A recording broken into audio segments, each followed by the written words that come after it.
Assalamualaikum warahmatullahi wabarakatuh. Innal hamdalillah nahmaduhu wa nasta'inu wa nastaghfiruh wa na'udzu billahi min syururi anfusina wa min sayyiati a'malina may yahdihillahu fala mudilla lahu wa may yudlil fala hadiya lahu. Asyhadu an la ilaha illallah wa asyhadu anna sayyidina Muhammadan 'abduhu wa rasuluhu la nabiyya ba'da. Allahu akbar, Allahu akbar, Allahu akbar walillahil hamd. Amma ba'du. Bapak dan Ibu, jemaah bujang subuh yang dirahmati Allah. Kajian pada hari ini adalah kajian tentang proses dan peristiwa hari akhir yang insya Allah akan disampaikan oleh guru kita, Bapak Dr. M. Faisal Hamdani MAG. Alhamdulillah, beliau sudah berkenan hadir di tengah-tengah kita dalam keadaan sehat walafiat. Mohon izin untuk menyapa beliau. Assalamualaikum Ustaz. Waalaikumsalam warahmatullahi wabarakatuh. Alhamdulillah kita bisa berjumpa Alhamdulillah. kembali Ustaz. Jazakallah Ustaz atas sharing dan kehadirannya pada kajian hari ini. Insya Allah beliau akan menyampaikan tausiah selama lebih kurang 60 menit sampai jam 6.30. Kemudian dilanjutkan dengan sesi tanya jawab selama lebih kurang 30 menit. Untuk menyingkatnya waktu, malah kajian ini kita buka dengan membaca basmalah secara bersama-sama. Bismillahirrahmanirrahim. Bismillahirrahmanirrahim. Selanjutnya, mari kita simak bersama kajian ini. Kepada guru kita, waktu dan kesempatan kami persilakan. Silakan Ustaz. Ya. Sebelumnya saya mau tes. Ini suaranya udah bagus Pak ya? Tidak Ya, ada udah masalah bagus, ya? Ustaz. Bagus. Sudah bagus, Ustaz. Yang share screen dibantu operator, Pak. Iya. Bismillahirrahmanirrahim.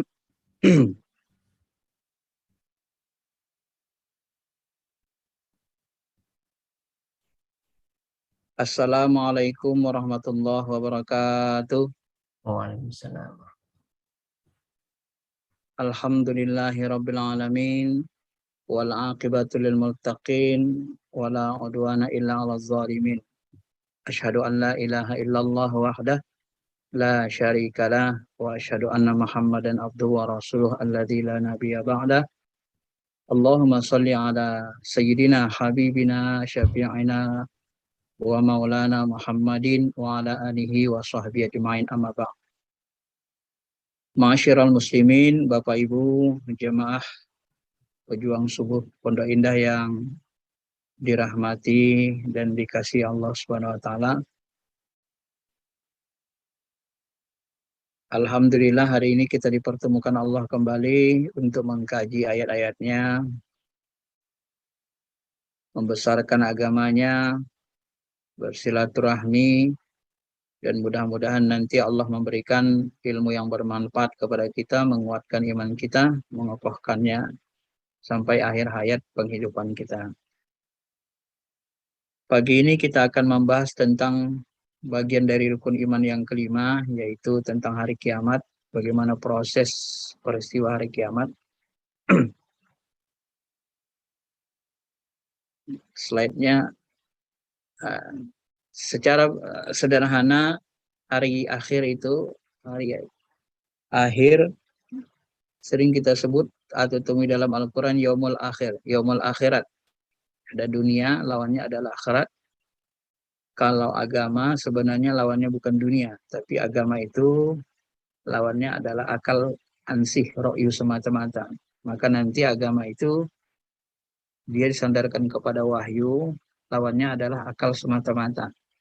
Kalau dunia ini yang sekarang, yang dekat, akhirat itu yang akhir, yang akan datang, yang sesudah sekarang gitu.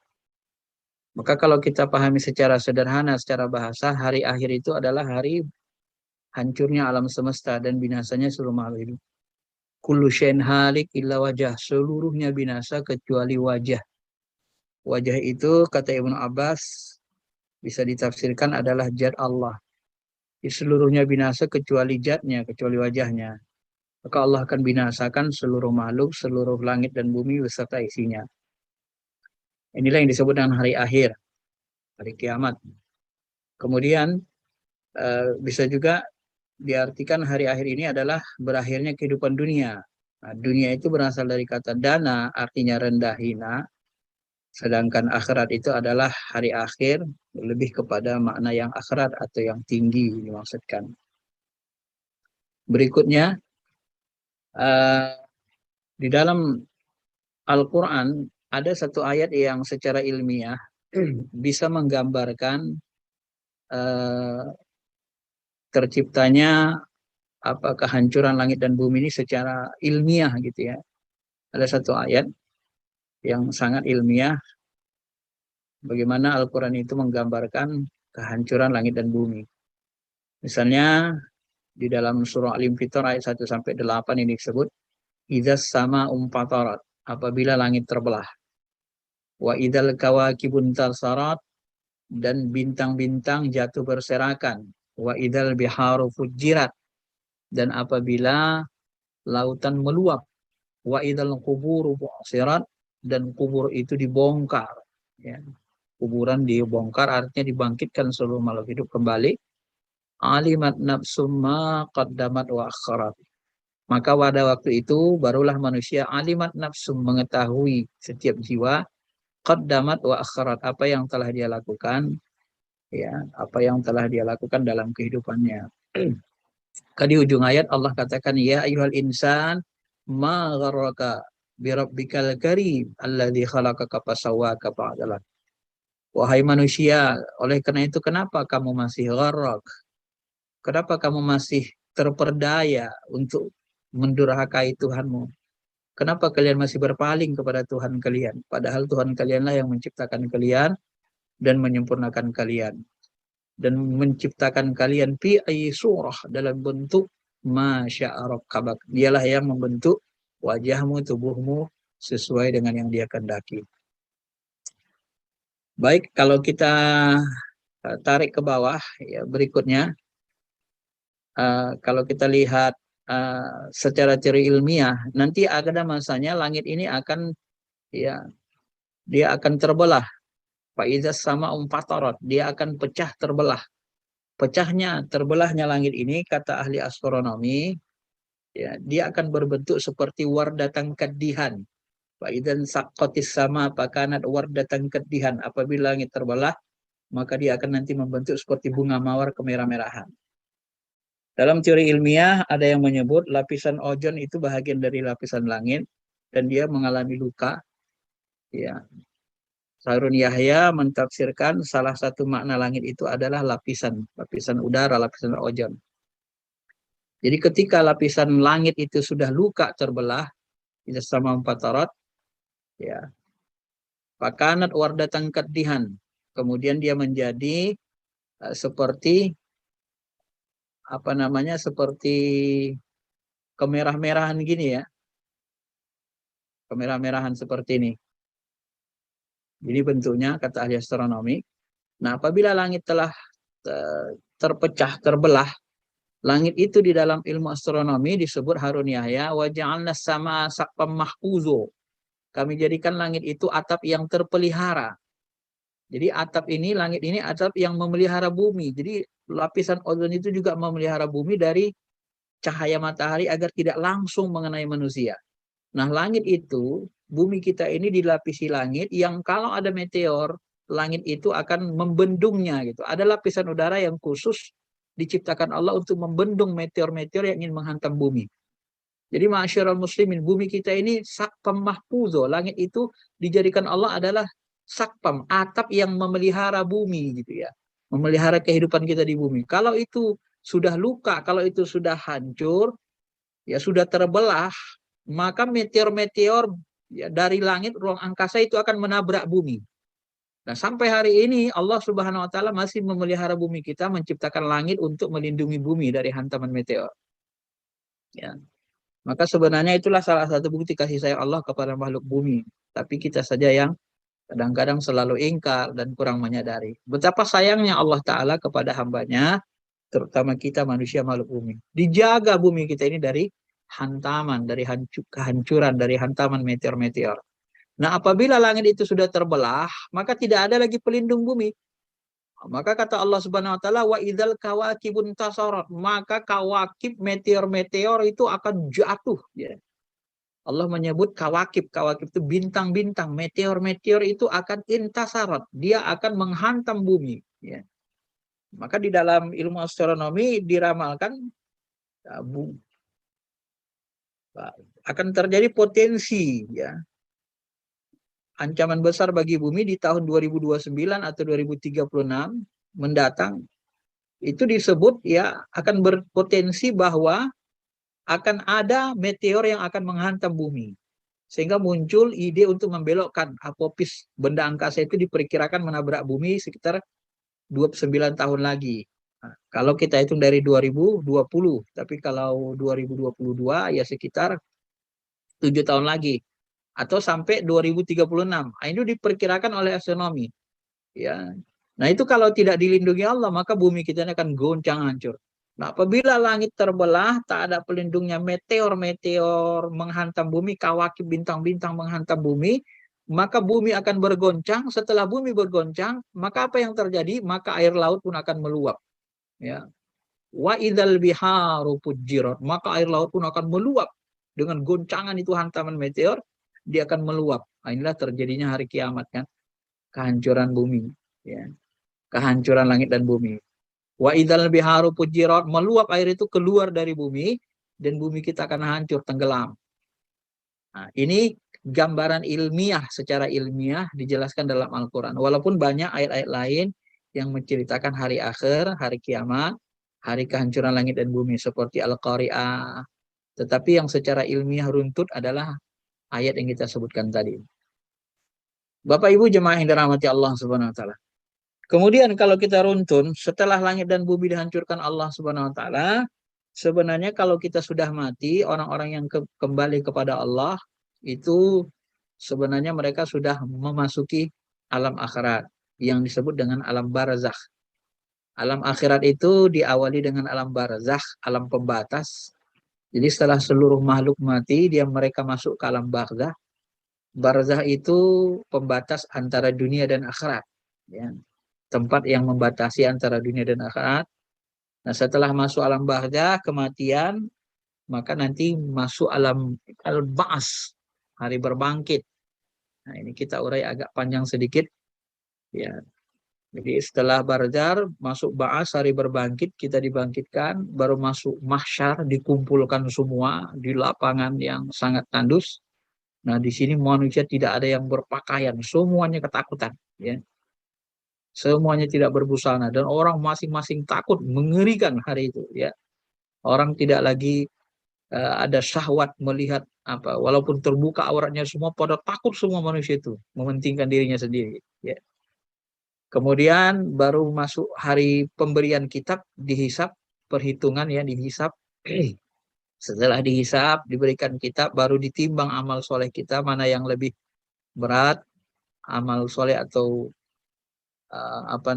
keburukan. Baru nanti di sana muncul syafaat Nabi SAW, ya, bagi yang diberikan syafaat. Biasanya yang diberi syafaat ini al-kabair, orang-orang yang pendosa besar. Setelah mizan, ditimbang amal, baru meniti sirat. Sirat ini adalah jembatan di atas neraka menuju surga. Bisa nggak kita melaluinya? Ya. Nah, setelah sirat, baru jaza. Setelah jaza, pembalasannya nanti berbentuk surga atau neraka. Ya. Nah, inilah kalau kita runtun secara secara ini, ya Bapak Ibu yang dirahmati Allah. Kemudian setelah itu kita urai barzakh dengan dalil-dalilnya. Alam barzakh itu alam pembatas. La'alli a'malu sholihan, ya. Ini dikatakan Allah Subhanahu wa taala yang artinya agar aku dapat beramal soleh yang telah aku tinggalkan. Sekali-kali tidak, sesungguhnya ini adalah dalih yang diucapkan saja. Di hadapan mereka ada barzakh. Wa min waraihim barzakhun ila yaumi yub'atsun. Jadi di belakang manusia itu ada barzakh, pembatas, ila yaumi yub'atsun, sampai hari ba'ats, hari dibangkitkan. Nah, ini salah satu dalilnya, ya, surah Al-Mu'minun ayat 100. Ini menunjukkan bahwa kita nanti masuk ke alam barzakh, ya. Nanti kita jelaskan apanya ini, alam barzakh ini. Alam barzakh ini termasuk alam yang yang dimana manusia apa namanya, ini kalau alam barzah ini ya kita urai saja lah ya. Alam barzah ini ada beberapa hal yang dialami manusia, misalnya himpitan kubur. Ya. Ini dalam hadis sahih dari Sa'ad bin Mu'az, dalam hadis sahih Bukhari atau Muslim disebut, kata Nabi, seandainya ada yang selamat dari himpitan kubur, itu Sa'ad bin Mu'az salah satunya, kata Nabi SAW. Nah, di barzah inilah manusia akan mengalami siksa kubur. Ada orang-orang yang mengingkari siksa kubur. Padahal dalilnya sangat kuat baik dalam Al-Quran dan hadis. Di dalam kubur ini nanti ada dua malaikat Munkar Nakir yang menanya, "Marrabbuka, siapa Tuhanmu? Man nabiyuka, siapa nabimu?" Ya. Bagi orang-orang yang bagus amalnya, dia akan bisa menjawab dengan baik.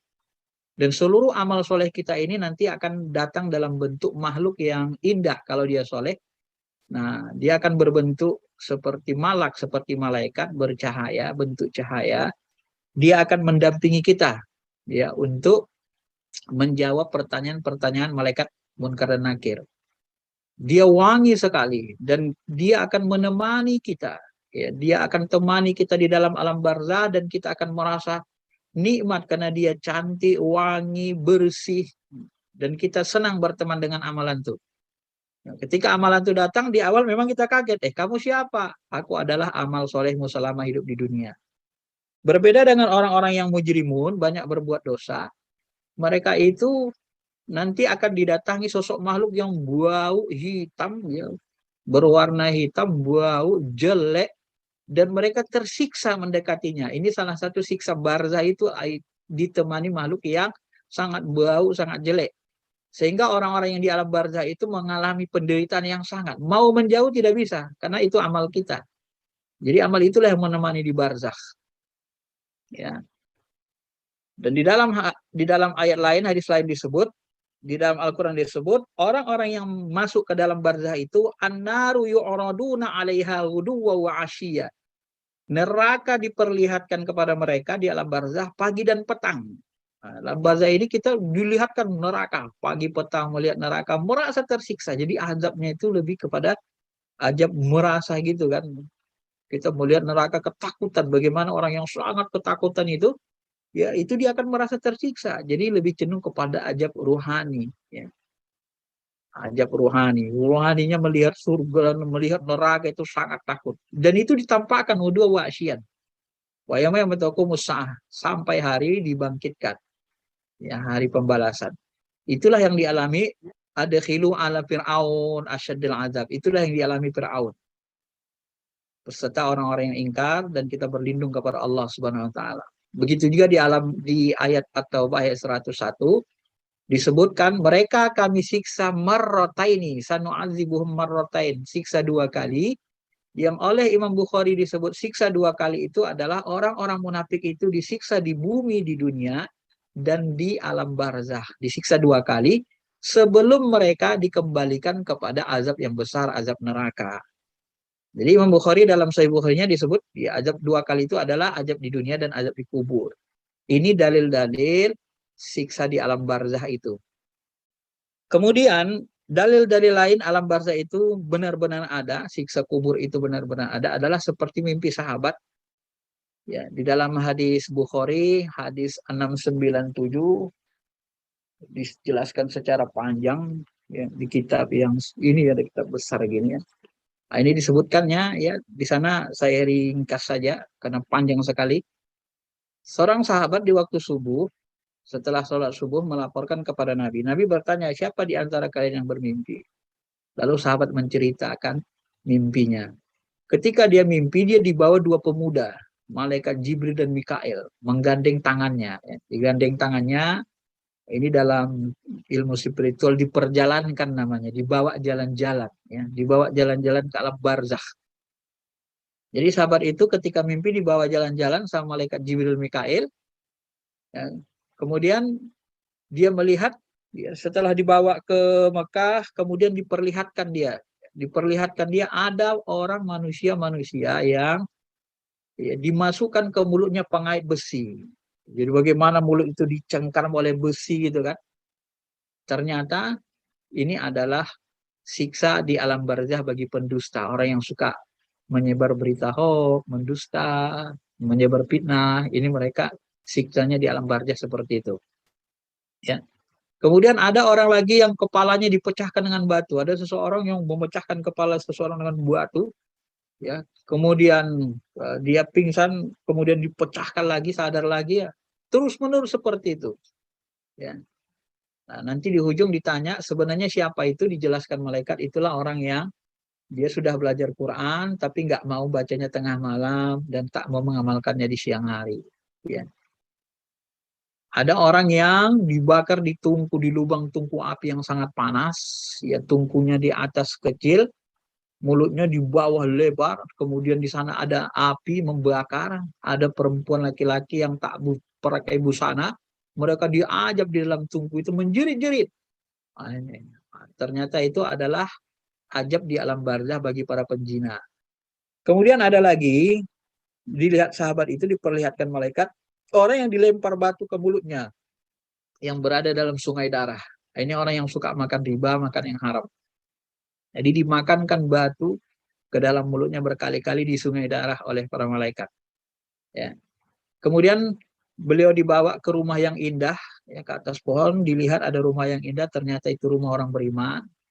Ya, tempat orang beriman di alam barzah. Kemudian dilihatnya lagi, dibawanya lagi ke rumah satu lagi yang lebih indah, rumah para syuhada.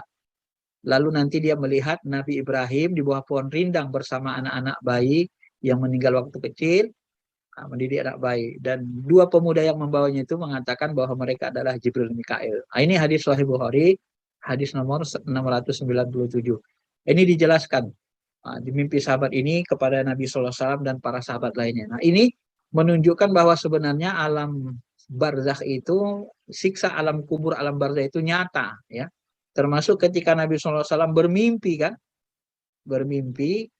Nah, itu sebahagian ulama memahaminya itu alam barzakh, ya. Walaupun ada mengatakan melihat surga neraka, penjelasannya sangat panjang, tidak mungkin kita jelaskan di sini nanti secara rinci. Akan tetapi ini hanya menunjukkan bahwa sebenarnya alam barzakh itu sudah berlangsung, yang sampai sekarang sedang berlangsung bagi orang-orang yang sudah kembali kepada Allah Subhanahu wa taala.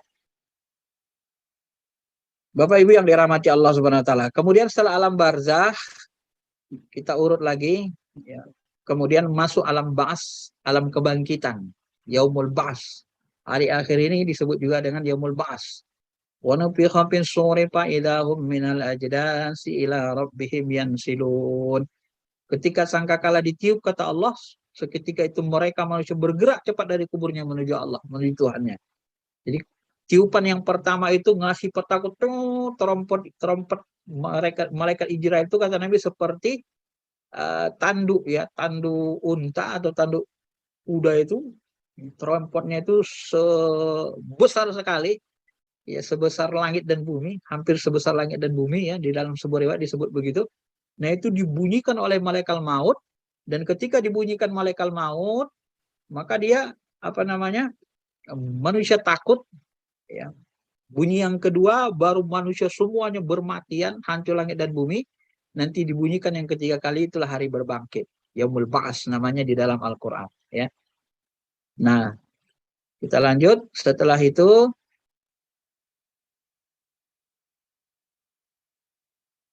ini ayat-ayatnya, ya, yaumul ba'ats itu sesungguhnya kamu pada hari kiamat akan dibangkitkan. Yaumul qiyamah tub'atsun. Inna nahyu nuhyil mauta wa naktubu ma qaddamu asarakum. Wa asarahum. Ini ayat-ayat Quran yang menyatakan bahwa yaumul ba'ats, hari berbangkit itu ada. Nah, setelah dibangkitkan manusia dari kuburnya, maka mereka memasuki alam mahsyar. Alam mahsyar, satu padang mahsyar, padang Sahara yang sebagian ulama menyebut berdasarkan hadis itu matahari itu sejengkal di atas kepala kita, ya. Nah, orang-orang yang banyak bersedekah ini yang dilindungi dengan awan-awan untuk menyejukkan mereka. Dan manusia dalam kondisi ini sangat-sangat kausnya minta ampun. Semua kausan dia, bagaimana? Sedangkan di panas terik 40 derajat, 50 derajat kita saja sudah seperti kebakar, kan? Apalagi matahari didekatkan. Nah, maka manusia itu sangat-sangat tersiksa. Kecuali orang-orang yang punya amal soleh. Bumi padang mahsyar menjadi terang benderang, kata Allah, dengan cahaya Tuhanmu, ya. Kemudian buku catatan amal diberikan kepada setiap orang, para nabi dan para saksi pun dihadirkan, lalu diberikan keputusan di antara mereka secara adil, dan mereka tidak ada yang dijalimi. Tak ada kita yang dijalimi, semuanya kita akan diberikan balasan. Ya. Nah, ini hari berkumpulnya di padang mahsyar. Ya. Maka beruntunglah nanti orang-orang yang diberikan kesempatan minum telaga Kausar, dan mereka setelah minum tidak akan mengalami kehausan lagi.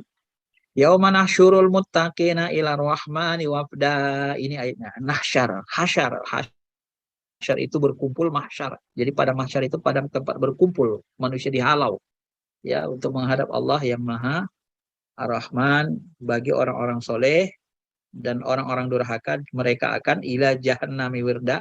Mereka akan mengikuti proses untuk masuk neraka jahanam. Na'udzubillahi min dzalik.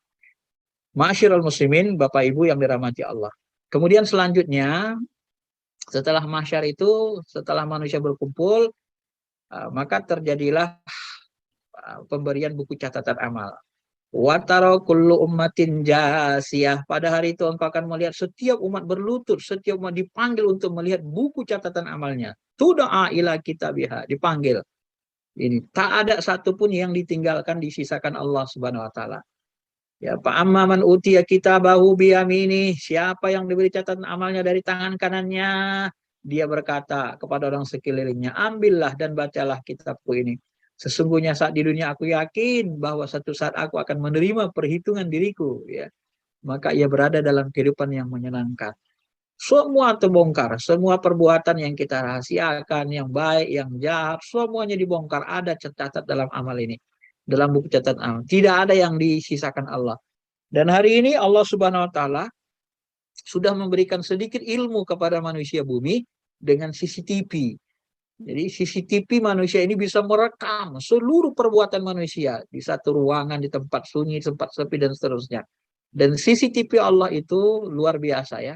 Inna rabbaka labil mirsad. Allah itu punya mirsad. Allah itu punya sifat mirsad, mengawasi. Ya, pengawasan Allah itu, CCTV Allah itu meliputi langit dan bumi dan mengetahui semuanya. Wa ma tasqutu min waraqatin illa ya'lamuha. Wala habbatin fi julumatil ardi wala rabbin wala yabisin illa fi kitabim mubin. Tidak ada benda yang di bawah lautan yang gelap satu titik kecuali pun dalam pantauan pengawasan Allah Subhanahu wa taala, kecuali kitabim mubin, dia tercatat dalam kitab yang nyata. Maka semuanya diperhatikan, semuanya dicatat, semuanya masuk dalam radar CCTV Allah Subhanahu wa taala.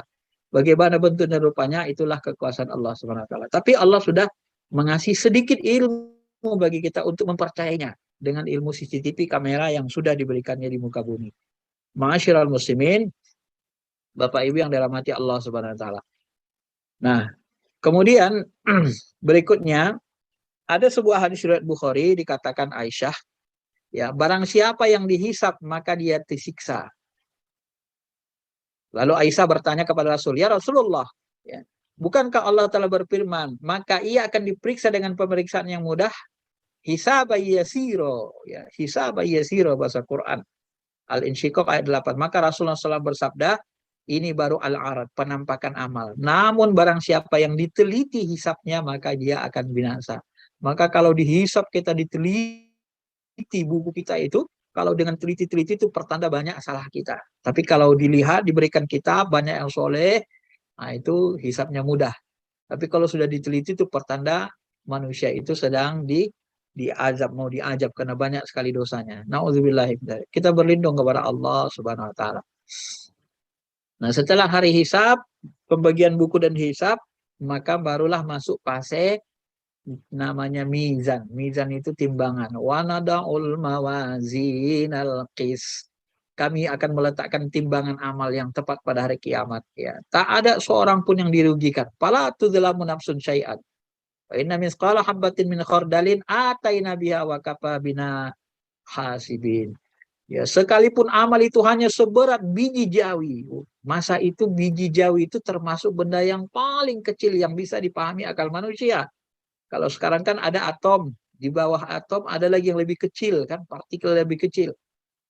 Jadi walaupun partikel yang sangat kecil min khardalin, kata Allah, pasti kami akan ya, ataina biha, kami akan datangkan balasannya. Wa kafa bina hasibin, cukuplah kami sebagai orang-orang yang memberikan hisab perhitungan, ya, buat timbangan amal. Nah, inilah kekuasaan Allah Subhanahu wa taala. Maka ditimbanglah amal itu, orang yang banyak kebaikannya maka dia akan dimasukkan ke surga, orang yang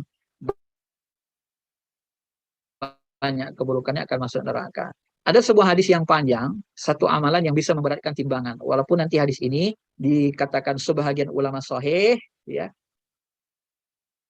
dan sebagian ulama lagi mengatakan ada perawinya yang doif, tapi boleh diamalkan, ya, karena ini termasuk amalan yang sangat baik. Lau anna samawati sabawa amirahanna ghairi wal aradin sabipi kipatin wala ilaha illallah fi kipatin mala'at min bihinna la ilaha illallah. Ya. Jadi Nabi Musa pernah berkata kepada Allah, ya Rob, ajarkan kepadaku suatu yang mengingatmu, zikir kepadamu dan berdoa kepadamu. Allah berfirman, ucapkanlah wahai Musa, la ilaha illallah. Ya Rob, kata Musa, semua hambamu mengucapkan itu, la ilaha illallah. Allah berfirman, hai Musa, seandainya ketujuh langit serta seluruh penghuninya selain aku, selain diriku, dan tujuh bumi diletakkan dalam satu timbangan, dalam satu mizan, dan kalimat la ilaha illallah diletakkan dalam timbangan yang lain. Jadi kalau seluruh isi langit dan bumi segala isinya diletakkan di sebelah kanan timbangan, dan kalimat la ilaha illallah diletakkan di sebelah kiri timbangan, maka kalimat la ilaha illallah itu masih lebih berat timbangannya di mizan. Malat bihinna la ilaha illallah. Jadi la ilaha illallah ini lebih berat dari langit dan bumi. Maka dengan modal la ilaha illallah ini nanti orang bisa masuk surga, karena ini kunci surga kan. Orang yang paling lama masuk surga banyak dosa besarnya. Dalam hadis Sahih Bukhari Muslim disebut tauhid akidah Ahlussunnah wal Jamaah, walaupun nanti mereka setelah diazab habis-habisan hajab, disiksa di neraka, tapi pernah mengatakan mengucap la ilaha illallah sekali saja dalam seumur hidupnya dengan ikhlas, maka nanti dia akan masuk surga paling belakangan. Setelah diazab sampai nggak tahu berapa lama, baru nanti masuk surga hanya dengan modal kalimat la ilaha illallah yang satu kali diucapkannya di dunia dengan ikhlas kepada Allah Subhanahu wa taala, dengan yakin. Nah, ini balasan orang yang masuk surga itu adalah seluas langit dan bumi. Maka wajar kalau dikatakan la ilaha illallah itu kalau ditimbang dengan langit dan bumi tetap saja dia lebih unggul. Nah, hadis Sirat Ahmad, hadis saya juga dikatakan kan, la taqumu sa'ala yabqa hatta la yabqa ahadun yaqulu Allah Allah Allah. Tidak akan terjadi hari kiamat, Allah tidak akan menghancurkan langit dan bumi ini kalau masih ada satu orang yang berzikir mengatakan Allah Allah Allah. Artinya apa? Artinya kalau kita mengucapkan la ilaha illallah, ya, itu bisa menahan langit dan bumi dari hancur. Kalau kita mengucapkan la ilaha illallah, balasan terakhirnya adalah surga seluas langit dan bumi, maka la ilaha illallah itu sebenarnya memang setimpal atau lebih tinggi, lebih berat daripada langit dan bumi dan seisinya. Karena surga itu lebih luas dari langit dan bumi, lebih nikmat dan lebih kekal. Ma'asyiral muslimin, Bapak Ibu yang dirahmati Allah. Nah, setelah mizan baru masuk siratal mustaqim, istilah dalam bahasa tauhidnya, sirat itu jembatan. Ya, summa yu'tabil jasri fayuj'alu baina zahra jahannam, qulna ya Rasulullah wa mal jasru qala madahatun, ya, madahadatun mazillatun alaihi khatatib wa kalalib wa hasakatun mupal tohatun laha syaukatun uqaipa. Jadi dia punya syaukah uqaipa takunu binajdin yuqalu laha sa'dan. Jadi kemudian didatangkan jembatan lalu dibentangkan di atas permukaan jahanam. Jadi di atas neraka jahanam itu ada namanya sirat. Untuk masuk ke dalam surga kita harus melewati siratal mustaqim yang berada di atas neraka jahanam. Maka semua orang nanti akan melewati neraka jahanam itu kan. Nah, wahai Rasulullah, bagaimana bentuk jembatan itu? Tanya sahabat. Kata Nabi, licin sekali, menggelincirkan. Di atasnya terdapat besi-besi pengait. Besi-besi pengait di atasnya.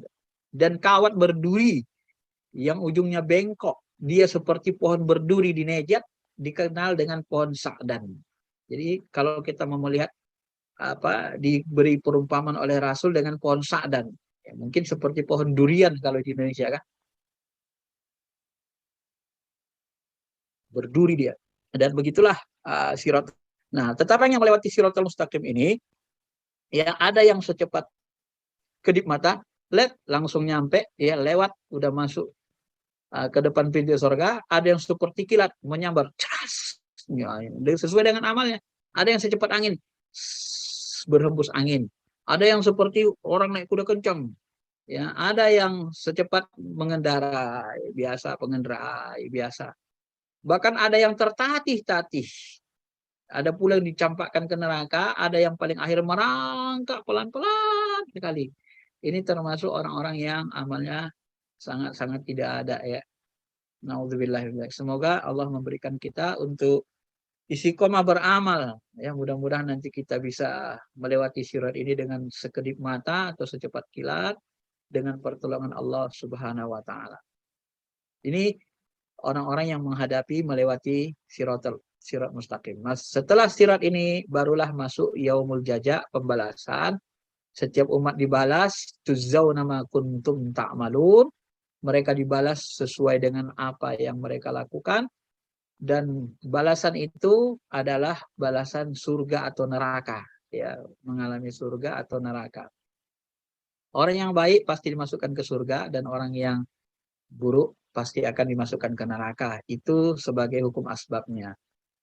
Nah, ma'asyiral muslimin, Bapak Ibu yang dirahmati Allah. Allah berfirman, yauma ya'ti la takallamu nafsun illa bi'idzni, faminhum syaqi wa sa'id. Jadi ketika hari pembalasan itu, yaumul jaza itu datang, tidak seorang pun bisa berbicara, tak ada yang diizinkan kecuali Nabi dan Rasul. Maka di antara mereka ada yang sengsara, syaqi wa sa'id. Nah, yang syaqi wa sa'id ini adalah mereka fafinnar lahum fiha zafir. Mereka itulah penduduk neraka. Ya. Di sana mereka mengeluarkan, ya, mengeluarkan dan menarik napas dengan merintih, ya, menarik napas, menjerit, merintih. Tidak ada satu detik yang dilalui dengan rasa nikmat, ya. Tidak ada satu detik yang mereka lalui dengan rasa nikmat. Yang ada kepedihan, jeritan, merintih, kesakitan. Ya, Bapak Ibu bisa bayangkan kalau badan kita ini disiram dengan minyak apa? Ya, minyak tanah yang mendidih gitu kan, minyak goreng yang mendidih. Begitu disiram pakai minyak yang mendidih, melepuh seluruh badan kita ini, maka kita akan menjerit tidak henti. Kita akan menjerit, tidak berhenti menjeritnya. Merasakan sakit itu tidak pernah berhenti. Nah, itulah gambaran siksa neraka yang diberikan Allah Subhanahu wa taala. Nah, berbeda dengan orang yang masuk ke dalam surga, wa ammal ladzina su'idu fa fil jannah khalidina fiha. Adapun orang-orang yang su'idu, mereka yang bahagia, mereka itu berada di dalam surga. Mereka kekal di dalamnya selama langit dan bumi masih ada. Saya jelaskan sedikit Bapak Ibu. Allah Ta'ala ketika menjelaskan surga dan neraka, ya, kenapa ayat ini yang saya pilih? Karena ayat ini yang ada polemik sedikit ulama, ya. Kita jelaskan sedikit saja, karena tidak mungkin panjang ini. Kata Allah Subhanahu wa taala, "Fapin nari lahum fiha zafir wa syahik khalidina fiha ma damatis samawati wal ard." Jadi orang-orang penduduk neraka itu mereka mengalami siksa di dalamnya, khalidina fiha, mereka khalidina fiha, kekal di dalamnya, badamatis samawati wal ard, selama langit dan bumi masih ada. Nah, jadi lapas madamatis samawati wal ard ini menjadi polemik di bagian ulama. Ibnu Qayyim di dalam kitab Hadil Arwah ila Biladil Afrah ini, kitab ini, ya, beliau menjelaskan tentang ini, perbedaan ulama. Nanti muncul pendapat, kalau begitu surga dan neraka tidak kekal dong. Kenapa? Karena selama langit dan bumi masih ada, maka surga neraka ada. Kalau kalau langit dan bumi sudah hancur, berarti surga dan neraka sudah tidak ada lagi. Nah, muncul pendapat seperti itu karena kekekalan itu selama langit dan bumi masih ada. Kan ada waktunya langit dan bumi dihancurkan, gitu kan. Maka nanti dari sini, walaupun ini pendapat tidak lazim, ada juga ulama yang berpendapat bahwa hari berbangkit, hari pembalasan itu sedang berlangsung sekarang. Jadi di langit dan bumi ini, di balik ruang kosong ini sedang terjadi azab, siksa, neraka. Maka itulah yang saya sebut tadi, perbedaan pendapat itu kan. Ya. Ini pendapatnya walaupun tidak lazim, tapi ini ada pendapat ulama, Bapak Ibu. Saya jelaskan aja sekedar ilmu. Maka ketika Nabi SAW melihat surga, melihat neraka ketika waktu Isra Mi'raj, itu kan dipertanyakan ulama, apakah itu surga neraka benaran atau surga neraka dalam bentuk gambaran saja gitu. Kalau surga neraka benaran, sementara kiamat belum terjadi, hari pembalasan belum terjadi, kan gitu kan? Nah, maka nanti sebagian ulama mengatakan itu surga neraka benaran. Kalau begitu, hari berbangkit, hari pembalasan sedang berlangsung sekarang ini gitu. Nah, maka nanti ada ulama yang mengatakan sekarang ini sudah berlangsung azab neraka ini, ya. Di alam barzah, kemudian yang sudah mengikuti prosesnya sudah ada yang masuk surga, sudah ada yang masuk neraka gitu. Udah berlangsung terus. Manusia mati masuk ke alam barzah, nanti ada berbangkit lagi terus. Dibangkitkan, ada yang dibangkitkan, dihidupkan. Nah, di dalam Al-Quran ada yang dikutuk Allah, dijadikan di sini tidak saya tulis ayatnya.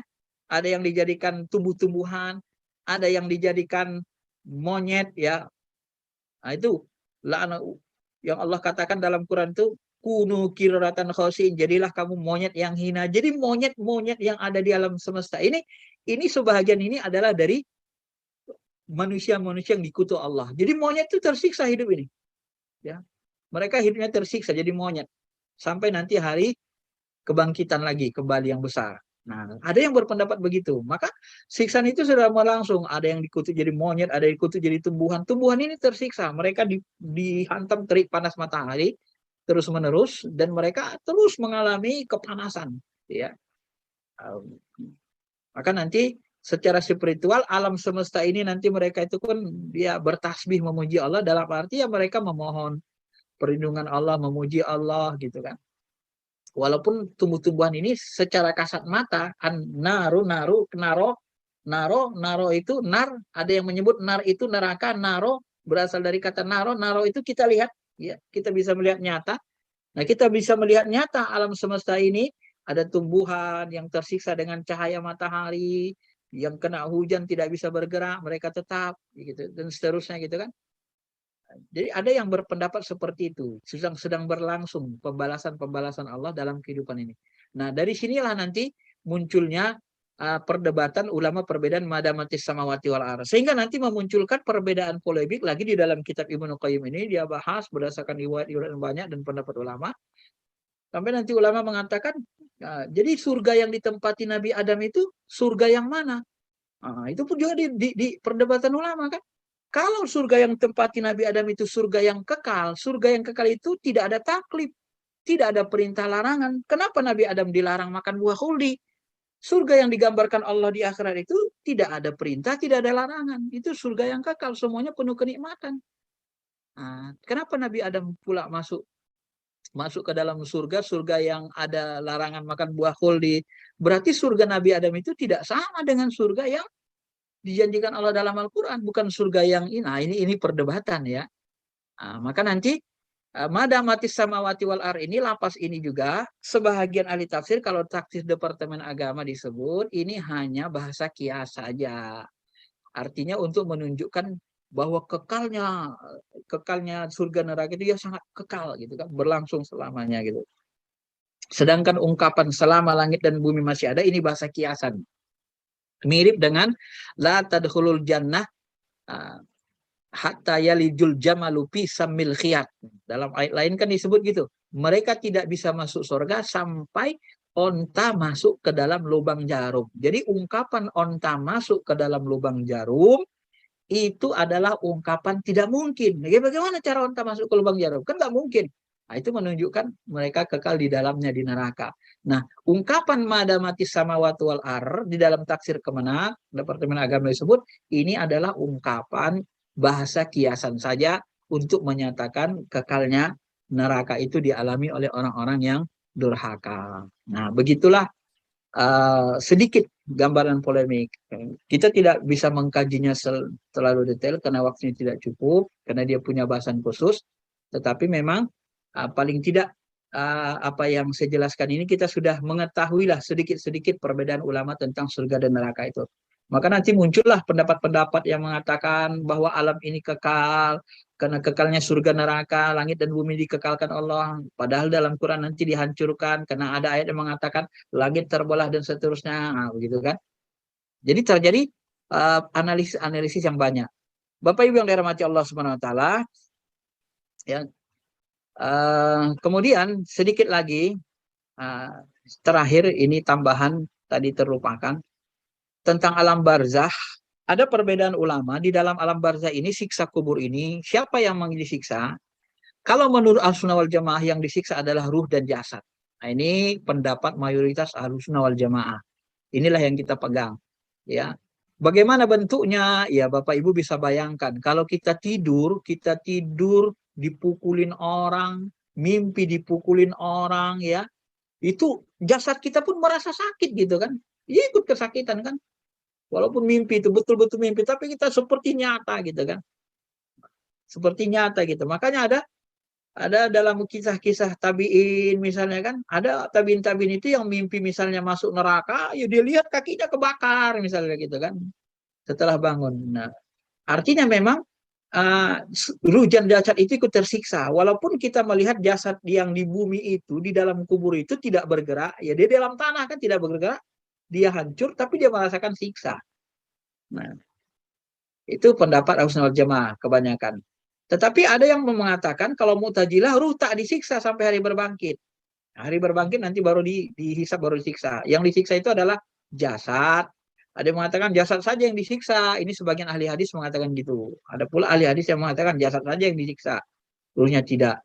Nah, sedangkan para filosof muslim sebagiannya mengatakan yang disiksa adalah ruh saja.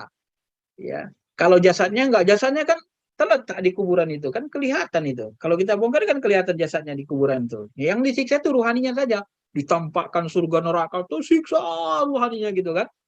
Nah, ditanya malaikat, dibentak lagi, ditemani lagi nanti bau bentuk rohani berbau busuk.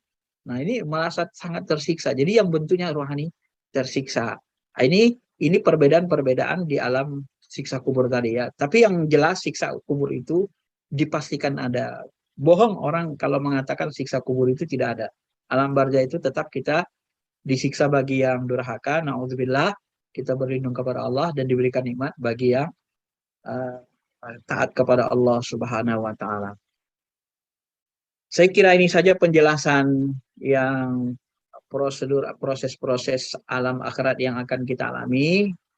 Ya, terlepas dari banyaknya perbedaan-perbedaan ulama tentang ini, tetapi gambaran-gambaran apa yang kita jelaskan tadi secara umum itu dijelaskan di dalam Al-Qur'an, di dalam hadis, walaupun nanti ulama beda-beda dalam memahami prosesnya gitu kan. Ada perbedaan-perbedaan sedikit sehingga kita memang yang pasti kita harus meyakininya karena bahagian dari rukun iman ini adalah tu'minuna bil yaumil akhir, beriman kepada hari akhir, beriman kepada hari kiamat. Mudah-mudahan bisa kita pahami dan mudah-mudahan bisa membuat kita termotivasi, termasuk diri saya, semakin istiqomah kita berbuat baik, semakin banyak kita beramal soleh. Karena bagaimanapun dalam kehidupan ini kita hanya berlangsung 60 sampai 100 tahun aja. Sulit mencari orang yang umurnya di atas 100 tahun. Saya kira itu saja Bapak Ibu. Mudah-mudahan saya pahami. Ada yang mau bertanya silakan. Saya kembalikan kepada moderator. Jazakallah Ustaz atas tausiahnya yang mengkaji tentang proses dan peristiwa hari akhir